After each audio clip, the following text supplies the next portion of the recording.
Ça tourne.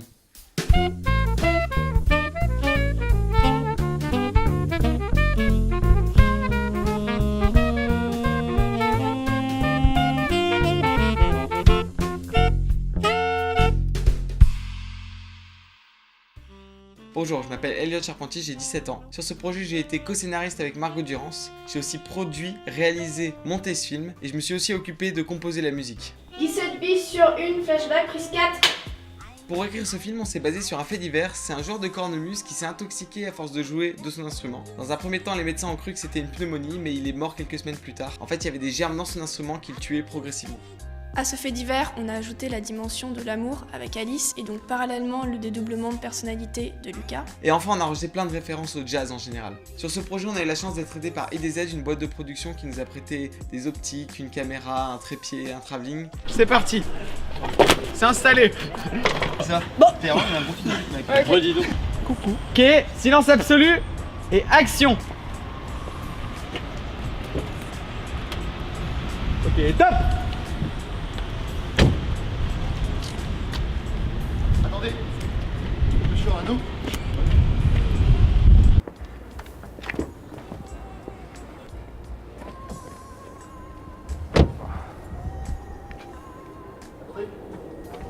Monsieur Arnaud. Ouais. Sur ce projet, Lucas Ornano, mon acteur principal, n'était pas acteur. À la base, il est saxophoniste.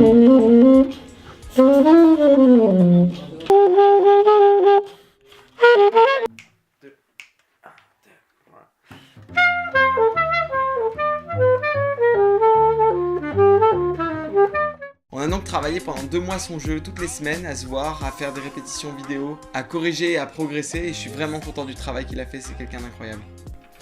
J'ai vraiment pas l'impression d'avancer en ce moment en musique et niveau tune c'est chaud.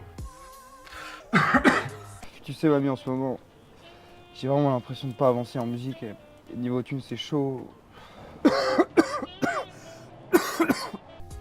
Bah ouais, enfin... Ouais j'ai déjà vu, ouais je crois. Après, il m'en parlait tout le temps, je pense qu'il s'aimait vraiment. Enfin non, enfin, je sais plus. Mais il m'en parlait tout le temps. Enfin, je pense qu'il s'aimait, vraiment. C'était la séquence du cauchemar. Ce matin-là, je me suis réveillé à 7h du matin et j'ai vomi, j'étais malade. Cependant, je pouvais pas laisser mes équipes toutes seules sur le plateau, du coup je suis quand même venu avec ma bassine réalisée, c'était cool. Action.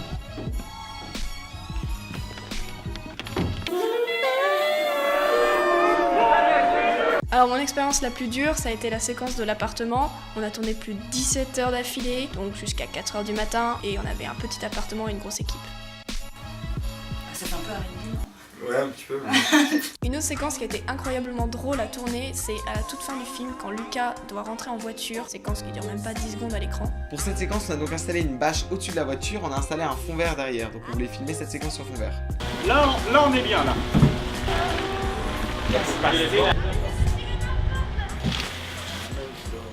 Attends, je vais monter à l'arbre. À un moment, à cause de la pluie, la bâche s'est envolée et on a dû changer de méthode. On est trompé. On a voulu faire un plan, ça n'a pas marché. Donc là on était censé tourner une séquence sur fond vert. Il pleut. Ah. Tu vas faire quoi? Je me mets à l'avant. Je vais filmer le rétroviseur. On va faire un effet très joli avec comme ça une. Ok, cherchez la... Protégez-moi. Ce qu'on a fait finalement, c'est qu'on a passé le cadreur dans le coffre, on l'a fait bouger, on a fait bouger la voiture, on a demandé à Lucas de bouger aussi un petit peu sur son siège, on a mis un électro qui tourne avec une lumière dehors, quelqu'un qui mettait de la pluie avec le tuyau d'arrosage. Ça avec ce gros Assistoria, c'est arroser les électros. Ok. Action Lucas, t'es dépisté, ok? Tu viens d'apprendre que ton pote il est mort d'une pneumonie comme toi. Voilà. Ce qui est assez drôle, c'est que à l'image, on a l'impression que la voiture avance alors qu'en vrai, elle ne bouge pas du tout. En poussant mes recherches, j'ai découvert que son instrument était.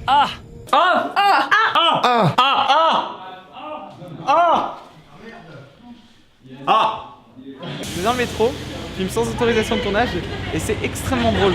Parce qu'on dirait qu'on est des hors-la-loi alors qu'on est juste des putains d'étudiants qui ont pas de thunes et qui filment un truc. Faire un cauchemar et te réveiller là. Film de tri-égalité. C'est bon Lucas? Et là, tu sais, ça me bloque la main.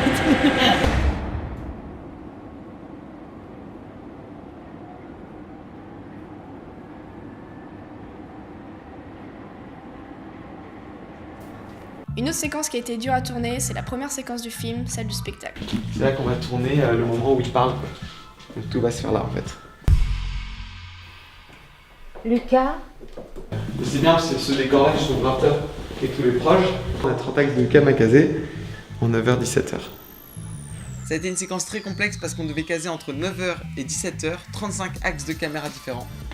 On n'est pas dans la merde. Donc on avait 3 caméras différentes, donc 3 équipes caméras, plus de 20 personnes à l'équipe technique, 6 acteurs actifs, 25 figurants. C'était une journée très éprouvante mais incroyable. Ok, et action. Mais il pue la merde vos instruments là. Au final, sur ce projet, je me suis rendu compte qu'on avait tous une passion commune. C'était la vidéo, faire des films, monter un projet, être en équipe. C'était une expérience de dingue et vraiment, je les remercie tous pour avoir été avec moi dans ce projet. Vous êtes tous des merdes. C'est pas trop dur de bosser avec nous? Si. Tu en peux plus? Non, en vrai, c'est trop cool parce que c'est un peu en mode formation en même temps en fait. Enfin, pour remercier tous les gens qui nous ont aidés de près ou de loin sur ce projet, on a organisé une avant-première au cinéma Les Trois Pierrots. Enfin, pour conclure, j'ai vraiment hâte de me relancer dans une expérience comme celle-ci. Les gens étaient incroyables, l'ambiance était folle. Merci les gars, c'était incroyable. Du coup, j'espère à très vite.